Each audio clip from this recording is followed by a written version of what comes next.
Mike Radich here, and I'm now joined on the phone by mixed martial artist and kickboxer Demoreo Dennis. Demoreo, how are you? Thanks for having me, man. Thanks for having me, Mike. Sure, no problem. Thanks for doing it. Demoreo, the name of the game is really random. That's where I ask you a random question and you give me the real answer. Some of these questions are custom made just for you, and some of these questions are generic ones that I ask all the people I interview. So here's the first question. Superpower you'd love to have? Speed. I'd like to be really fast. Favorite movie? Fight Club. Movie you've seen the most times? Fight Club. Favorite color? Red. Favorite guilty pleasure? Eating donuts after 11 p.m. Demoreo, you've got a fight coming up June 11th at FCF 52. How's training been going for the fight? Man, it's been going awesome, man. I always stay training. I really don't take any time off, even after fights. So when I hear about it have a fight, we just amp everything up about 2 or 3 times more. So it's been going great, man. Everything's awesome. Right now, we're a little over a week out from the fight. How much hard training are you still doing at this point? I'll still be doing hard training up until Sunday, probably. Actually, man, I'll probably still be doing some hard stuff up until Tuesday, just because I'm that kind of person. Like if I'm sitting around, I feel like I'm degrading. I'm getting worse. You know what I mean? So I'm always doing something. I'm smart about everything, though. I don't do anything stupid. So yeah, man, I'll be working probably up till Tuesday or Wednesday. Recently, you were doing some training with UFC heavyweight champion Stipe Miocic. What was it like training with him? It was good, man. I knew it was going to be tough going in there because, he was getting ready for a really tough fight with Andre, and they just needed a heavyweight kickboxer to come in there and give him some work. And, sparring with him was a lot tougher than I thought it was going to be. But I got used to it, and everything was great, man. It was awesome training with him. I feel like we rubbed off on each other. I taught him some stuff, and he taught me some things. So it's a great relationship. I would definitely be there for that Alistair Overeem fight to help him. So. How did you get hooked up with Stipe Miocic? How did this training all come together? And how long did you train with him? The first time was just a week. For this last fight, I was there for about 2 weeks. I believe I was contacted by his manager. I guess they've seen me, and so they were interested in. And so I just came down there and tried it out, man. And they really liked me. They don't have a lot of guys come in there. They just like to have in a couple different guys, and if they like you, you stick with them. And I think me and Gian Vellante are the ones that are really, his main training partners. Your opponent at FCF 52, Gary Frazier, he's recently been doing some training with Roy Nelson. You've been doing some training with Stipe Miocic. Stipe Miocic beat Roy Nelson. Is that an omen? I don't really look at it like that. I mean, I just look at it as, Gary went out there to try to get himself better. And I know how that goes, because I used to train with Mark Lehman, with Jared Roshaw and those guys at Team Takedown, and that's all I was trying to do, So it's just, that was my first taste of, training with upper echelon guys. So, I mean, he's just trying to better himself. So, I mean, I don't look at it like that, man. Mm-hmm. Yeah, I was just making a little joke. I don't put too much stock in it. Yeah. In the past, your brother Myron Dennis fought and defeated Gary Frazier. Do you remember that fight? I think I might have been up in Colorado at the time, but I definitely saw it on YouTube, and it looked like he might have hurt his shoulder or something. I'm not really sure what happened there, but I just saw that it ended really early because of an injury. So, because Myron beat Gary Frazier in the past, what insight has he given you into what you're up against come June 11th? Yeah, for sure. He definitely has, man. That's the thing, man. Me and my brother, he's probably only a year and a half younger than me, so, we really build off each other. He's like my best friend, so, we're always trying to make each other better. And, if I have any tips for him, I'll help him out, and if he has tips for me, he helps me out. But, we don't see a lot of different things out of Gary. He has heavy hands and he's a wrestler, so I mean, we don't see a lot of differences from his first fight with Daniel Cormier up until now. So there's not a lot of change there. So when you got the offer for this fight, did you know immediately who Gary Frazier was? Like when they called you up and they said his name, were you like, oh, yeah, I remember him. He fought against my brother. Or did you not recognize the name and you had to do some research and then you remembered who he was? When they called you up and offered you this fight, did you know immediately who Gary was? Oh, no, I didn't. I mean, Oklahoma's MMA scene isn't the biggest. So, I mean, I've seen him around, here and there. And so as soon as they told me who it was and it was for a title, I was like, all right, I'll take that for sure. So there was no hesitation on my part. You haven't fought under MMA rules since 2014. Why have you decided to come back to MMA? Really, man, it was just the opportunity. I didn't really have anything lined up with kickboxing right now, and this fight just so happened. They offered it to me, so I just wanted to hop on it and take it. I haven't really just been catering to one particular thing, so I'm always trying to better myself in all aspects of combat sports, boxing, kickboxing, jiu-jitsu, wrestling, whatever it is. I just want to be great at everything, I don't want to be just a jack of all trades, you know what I mean? Sure. So even when you were preparing for your kickboxing bouts, you were still working the ground game? Yeah, a little bit. Not as much as, as when, an MMA fight is coming up, but definitely I was still working on it. Definitely. It's very difficult for someone to find success in MMA and kickboxing at the same time. We've seen guys who try to juggle both sports, and no one really has found success doing both at the same time. You'll get guys like Joe Schilling, he's been up and down. Melvin Manhoff, he's been up and down. Tyrone Spong, he really never got off the ground. He doesn't do kickboxing anymore, and I don't think he has any interest in doing any more MMA. He's doing boxing now. So it's very difficult for someone to do both sports at the same time and succeed. So in the future, do you see yourself continuing to try and do both at the same time? I do, because I want to say there's nothing about those guys, but when I was brought into the sport, I was brought into it doing MMA, you know what I mean? Mm-hmm. Kickboxing, Muay Thai. So all this has been a part of my life from day one. So just even getting the opportunity to, fight in glory and, these upper echelon organizations has been an honor. And, I want to continue to do it and prove that, hey, you can do both these things, you can do both of them. You really have to focus on them, man. You can't be hot and cold with it. You got to be 100% with it all the time. And it sucks. It sucks on the body, but if that's what you really want to do, you'll do it. You'll find a way to do it. Good points. I never thought of it that way. Those guys are all kickboxers transitioning into MMA. You're an MMA fighter transitioning into kickboxing.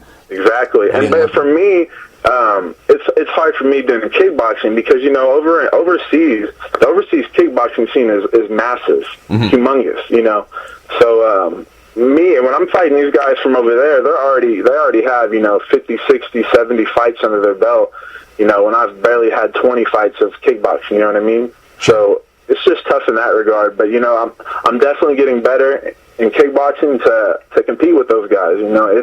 I'm 28 years old, so I'm going to continue to make this journey. Are you still under contract with Glory? They haven't told me I'm not. I wasn't ever under contract. Everything is fight by fight. So I'm still in the rankings, so I'm just going to hope for the best with that. What sport do you like fighting in, and what sport do you like watching better, kickboxing or mixed martial arts?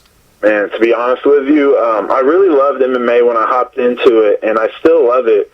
But since, I really started focusing on kickboxing, I've fell in love with kickboxing. The art of it, the history, just, pressing one man's will against another man's will, you knock him down and he gets back up and, you're trying to win the fight.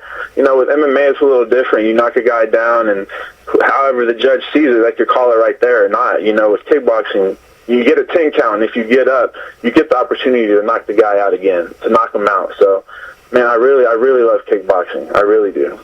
This fight on June 11th between you and Gary Frazier will be for the FCF Heavyweight Championship. How many belts do you have, whether they're amateur or professional, in MMA or in kickboxing, regardless of what level or what sport you got these belts in? How many belts do you have? I just have 2 amateur titles. So I haven't really captured that professional heavyweight title yet. But, man, you know, my mind is clear these days. Everything is good. Everything is going my way. You know, I have my beautiful wife and my children supporting me, man, and that's a huge part of this, you know. If you can control everything at home, everything else just falls into place. And I feel like I'm in that place right now, and this is my time to get this title and further my career. You know, nothing against Gary. He's a good guy, but it's going to be my night, man. It's going to be my night for sure. This fight will be taking place in Shawnee, Oklahoma. How far away is that from where you live? That's about 25, 30 minutes. But Gary's from Shawnee, Oklahoma, sure. So right. I'm just going to assume everybody's going to be for him, and, you know, that doesn't really affect me. I fought on some pretty big stages, and I've never been affected by the crowd, so I don't think this is going to be any different. How many tickets have you sold? I want to say I've sold about probably 20 or so, but I mean, you know, they usually don't start coming in until the last week, so. Do you have any pre-fight rituals or superstitions?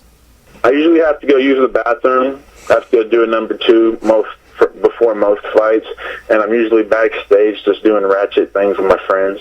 Do you have any post-fight rituals? Not really, man. Like I used to party a lot, like after my fights in my early days. But nowadays, I just want to get home and, you know, chill with my wife and play some video games. Favorite food? Pasta. Least favorite food? Cauliflower. Favorite restaurant? I'm gonna say Giordano's in Chicago for their pizza. It was amazing. Favorite TV show, and it can be a show currently on the air or a show no longer on the air, just overall favorite TV show. This is easy. Me and my wife, we watch Forensic Files every night, so Forensic Files. Favorite band and or solo artist? My favorite band is Deftones, and one of my favorite solo artists right now is Currency. Celebrity people say you look like? Back in my fatter days, my friend said I look like Uncle Phil, but I haven't really been compared to anybody lately. Uncle Phil. How many pairs of shoes do you have? Oh, man. I've been giving a couple away, man, but I think I'm still at probably about 120 or so. 120 pair. 120 pairs of shoes. Wow. That's a lot of shoes. Yeah. Just in case nothing doesn't work out, the fighting stuff doesn't work out, I can just sell all my shoes. Yeah. Get on Craigslist or eBay or something. Yeah, man. Yeah, it's a hustle, man, for sure. Do you wear or have you worn all these shoes that you own? Because I know there's a lot of guys out there who collect shoes, but a lot of them don't wear all the ones that they own. Some guys just rotate like 10 or 12 or 15 pairs of shoes. They match them up with their outfits, or they just wear them because they want to get some use out of them. Some guys just wear on rotation a small part of their collection that they own, and then they leave the rest in their closet. How does it work for you? Do you wear or have you worn all the pairs of shoes that you own? Yeah, the majority of them I have. I might have 2 or 3 pair I haven't worn, but that's just because I haven't. The right occasion hasn't come for me to wear them. But yeah, man, I've worn them all. You know, I'm not one of these guys who just put them up in the closet and just collect them. You know, they're all worth money and they're all worth a lot, man. But I'm still wearing them. So. Do you have a favorite pair? Yeah, actually, my favorite pair is the Jordan 11, and really any color. But yeah, that shoe is so comfortable to me. What's the number one pair of shoes on your wish list? Right now, I would like to have a pair of Yeezys, the low top 750s. Xbox or PS4? I have them both, man, but I'm thinking about getting rid of my PS4 just because it gets no play whatsoever. So Xbox. Favorite all-time video game? Probably Diablo 2. Me and my brother probably spent way too many months in that game, man. Favorite toy? My favorite toy probably would have to be just all my Marvel action figures, man. I don't really have a particular one, but all of them together, they look pretty nice. What kind of toys do you collect? Do you collect Star Wars, superhero action figures, G.I. Joes, Legos, anime stuff? What kind of stuff do you collect? Just like resin, vinyl action figures, articulated action figures, superheroes, just anime, the kind of stuff that I've ran across in my life. So yeah, man, just really anything pop culture, video game related, superhero action figure related. I'll do all that. You're like the most badass nerd ever. That's what people say, man. That's what they say. You collect toys, you play video games, and then you beat people up in the ring and the cage. Yeah, man. It's there's a stereotype about fighters, but we are a lot more than just people that go into the cage and fight. It doesn't really matter what your background is or what you like. You can be anybody. You can play the violin and come in and go in the gym and beat people up if you really wanted to do that. So I mean, whatever you do, it doesn't matter. You can do whatever you want to do. You know what I mean? Don't get it twisted. I love fighting, and I study it all the time. Like, my days are long. 3 o'clock in the morning, 4 o'clock in the morning, just studying film. You know what I mean? Just sure. Because I'm so dedicated to everything that I do. Like, everything that I do, I go with it 100%. So it does make the days longer, but I mean, I'm totally okay with that, man, because at the end of the day, I'm doing what I love. And if that's what you can do with your life, man, more power to you. You know what I mean? Are you a full-time fighter, or do you work a second job? No, I'm a full-time fighter, man. Like, I sell my shoes, and I collect shoes on the side to sell. So, I mean, that does pay the way, but I do have a beautiful wife, that helps out a lot. So, I mean, everything plays out perfect, for me to do this. If you weren't a pro fighter, what would your job be? I honestly, I have no idea. I was going to school for art and photography, so if that tells you anything, yeah, man, I don't know what I'd be doing.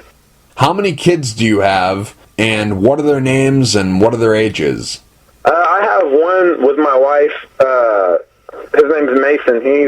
He's 2, and then I have Gracie and Daviny. They're 9 and 6. And then I have Gabby and Kale. Gabby's 16 and Kale is 12. So, yeah, man, I got my hands full. Right. How many tattoos do you have, and what are the meanings behind some of these tattoos? I probably have about 9 or 10, and there's really no meaning behind it. I'm really big in the Asian culture. I love how all their stuff has a meaning behind it, and the story behind everything. I'm an American. I have no culture, so it's fun. So I have a bunch of koi fishes and Hanya masks all over my arms. So yeah, man, I love getting tattoos, and thanks to Rusty Diamond at Diamond Tattoos for hooking me up, man. Right now, your hairstyle, I guess we can call it mini dreads. Would that be appropriate? Yeah, I'm just letting it do its thing right now. I'm gonna go get it cut on Monday, but we're only gonna get the sides cut. We're just gonna let it do its chia pet thing on top and let it all dread out on top. Okay. So there's no set plan. You're not trying to do a Soka-Ju where it's gonna be shoulder length. No, not at all, man. Actually, I didn't even mean to go this long. It kept growing and I kept twisting it. So I'm just letting it do its thing. Okay. Sounds good. I was curious about that, so I had to ask. Yeah.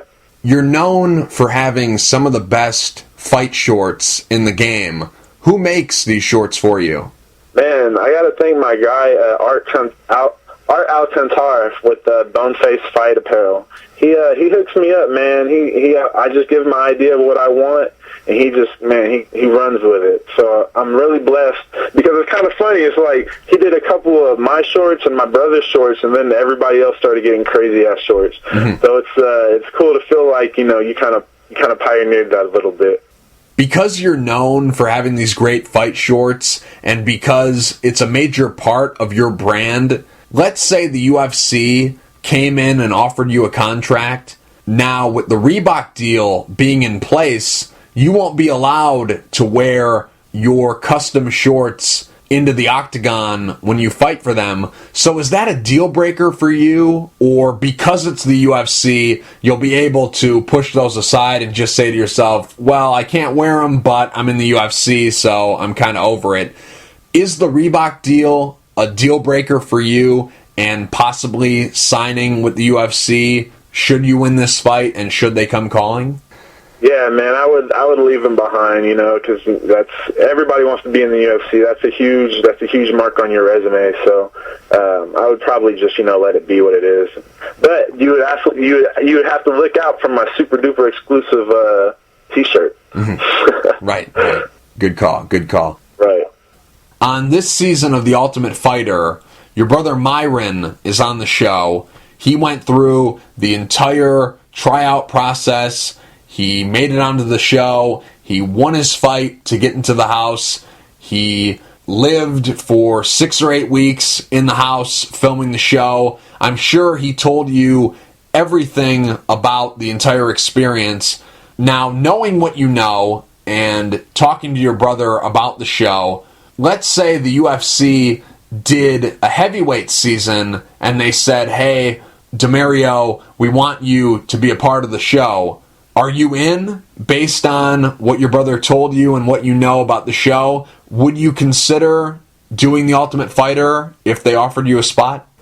Yeah, man, I'm 100% in. You know what I mean? That's a great opportunity. Everybody that's been on any cast of Ultimate Fighter, as long as they stay consistent, it took them somewhere. If it didn't have to do with fighting, it took them somewhere. So I would definitely not pass upon that opportunity. If you could trade places with anyone in the world for a week, who would you trade places with and why? That's a great question. Man, I have no idea. Let's just be hypothetical. I would love to be a Teenage Mutant Ninja Turtle. That's definitely somebody, and I would love to be one of those guys. So they get to have fun, they get to eat pizza, they get to fight crime. Oh man, that's what they do every day. I would definitely love to do that. Yeah, what a life. Fighting crime and pizza. That's all you need. Right? Did you like the first Ninja Turtle movie? I mean, not the old school ones, the one that they're doing right now, the franchise they're currently in. Did you like the first one? I didn't like it at all. I kind of despised it, actually. But this new one, though, man, they brought it back. I'm hearing amazing things about it. So I can't wait to see it. I'm hearing that they're bringing it back to form, like how the old Turtles were, so I'm really excited. Yeah, it looks really good, and they got Green Arrow. They got Stephen Amell playing Casey Jones. That's all you need. And they got Bebop and Rocksteady, man. This is the first time Bebop and Rocksteady has ever been in a movie. So, I mean, everybody's super stoked about that. Yeah, it looks really good, I must say. I didn't really like the first one either, but this one, I'll give this one a shot. I'll give anything a chance once. If you could stay one age forever, how old would you stay, and why? I would stay 23. 23 is the perfect age because you still got all that youth and all that strength, but you're still trying to find yourself. You know what I mean? So I don't know. It just seems like the good age. I had some good times at 23, so probably that age. Favorite social media platform? Instagram. I'd have to say Instagram, but most of the time it's on Facebook just because that's where most of my family and my friends are, and my gym's page, Academy of Martial Arts, is. So, I mean, I spend most of my time on there. Website you visit most often? Probably Flight Club, which is a shoe retailer website. Piece of technology you can't live without? Oh, my phone. What's your pet peeve? My number one pet peeve, I can't stand somebody that smacks their food. If you smack your food around me, I'm going to let you know that you are smacking your food around me. What's the best thing that ever happened to you? There's two, man. Marrying my beautiful wife, Casey Dennis, and the birth of my son, Mason. Man, those two things in my life, they definitely changed me. People say that you change when you have a child, but man, I didn't believe it. But it's like the moment he came out, it was like there was a change in me, and it's amazing, man. It's amazing what it's done for my life. So, getting married and having my child. What's the worst thing that ever happened to you? The worst thing that ever happened to me was probably having to live out my car for about a month or so when I lived in Colorado. You know, I was up there chasing dreams, man, chasing dreams about Nate Marquardt's gym and trying to get up to the Grudge Training Center and train at those places, man. And so I wasn't really doing anything in Oklahoma, so I just decided to make the move. You know what I mean? What motivates you in life and in fighting? My children, man, and just like I always say, it's like I always look at anything I do like a video game. I hate when somebody's ahead of me. Like if I'm playing Call of Duty and I'm not at the top of the score list, like I'm going to do everything I can to get there. And it's just like the same thing in fighting and in real life, man. If you're trying to get ahead, just keep pushing. Just keep pushing. Days are gonna be shitty and they're gonna suck, man. But as long as you keep pushing, something good is gonna come out of that. Besides fighting, what are you passionate about? Man, really, teaching. I've really just come to just teaching. I want to teach the art of kickboxing to people. You know, it's an amazing art, and I don't think it gets enough respect here in America. And I would just love, to teach the art of kickboxing, Dutch style kickboxing, to Americans. You know, that's really what I want to do after this is all said and done. Some people are afraid of spiders. Some people are afraid of heights. Some people are afraid of the dark. What are you afraid of? I'm afraid of failing, man. You know, I never want to fail. Like I'm afraid of failing in anything that I do. You know, so and that's what drives me, man. Is knowing that failure is always there. That's always an option. You know, and as long as you just keep doing your thing, you can't fail. So I'm always, failure scares the shit out of me. If you could go on a $1 million shopping spree at any store, what store would you go on that $1 million shopping spree at? Man, just to cheat, I would have to say Mall of America because I have everything. So I'd probably say Mall of America. Okay. Good answer. We can get you a gift card there. There you go. Time period you'd like to go back and visit, and why? I'd probably have to say I would like to go back and, be around the dinosaurs. I want to see how that is, man. I know it's probably a struggle living back then, but I would love to see how it is, and see how, the cavemen and how they were living, because I'd just like to see how that was back then. Let's say you found a magic lamp, and you rubbed that magic lamp, and a genie appeared, and the genie said he was going to grant you 3 wishes. What would those 3 wishes be? One would be to make sure that my family is taken care of even after I pass. And 2 is give me the ability to get the hottest shoe release whenever it happens. And 3 is, man, hook me up with Xbox. Get me in contact with Microsoft. Let me get sponsored by them. Hook it up. What do you worry about? What's something that keeps you up at night? Providing for my family, making sure that I'm doing everything in my power to provide for them. That's what keeps me up. Making sure they're taken care of. Best advice you were ever given through life, and best advice you were ever given through fighting, and who gave it to you? The best advice somebody ever told me was that anything you do and anything that you ever will say, somebody's always looking, and somebody will always be there to judge you. And as long as you can't let somebody judge you. You got to care about what you're doing for yourself. And that was by my coach, Kendrick Coleman. He's always been there to take care of me. He knows me better than anybody, man. And I used to have a pretty hot head, man. And he's giving me the words of advice to make sure I have a cool level head these days. So any inspirational quote has come from him, even though he stumbles over his words a lot. Is he the person you look up to the most? Yeah, man, I have to say, because like I said, when I was down and out, he gave me and my brother jobs. He works for Homeland Security. He gave me and my brother jobs. He let us do what we have to do to pay our gym fees. So yeah, man, I'd probably say I look up to him. What's your hidden talent? My hidden talent. Well, me and my wife, we do a lot of yoga, so I'm a super yoga guy. I do a ton of yoga, and so I'm super duper flexible. I can power into handstands, walk around on handstands.